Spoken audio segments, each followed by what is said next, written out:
Hi everyone and welcome back. Spiritual maturity is a process. From the time we're born again, we begin to grow, we begin to change from one miracle to another. As Paul says, from one level of glory to another, as God works and deals in our lives. And that process never ends and will never end until Jesus comes for us. Either we pass away in this life or we are ready to be taken up in the air and meet him. We are always work in process. And that's important for us to hold on to and to understand in everyday life.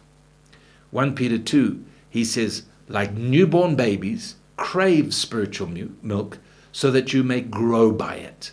In other words, if we lose our thirst and our hunger for God, we're not going to grow. It's the same as a baby. If the baby is drinking well and eating well, that's always a good sign. You know, years ago we had a church office that was next to a small veterinary hospital. And I remember driving into the car park one day and there was an elderly gentleman sitting on the ground next to his car looking very sad. And next to him was this beautiful old Labrador dog also looking very sad. So I looked at them and I said, what's going on? What's the problem? And he said, well, the dog had surgery a few weeks ago, was doing well, but the last few days doesn't eat. That's not good.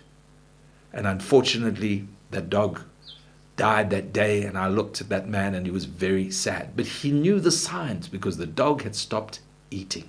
Things weren't well. And when you and I, we lose our spiritual appetite, that must be a sign that things are not well. An appetite for his word, an appetite for prayer, an appetite for worship, an appetite for fellowship. When we lose that appetite and we draw back, things are not well with us. So Peter says in 2 Peter 3 that we need to grow in the knowledge of our Lord and grow in grace. So I see two aspects.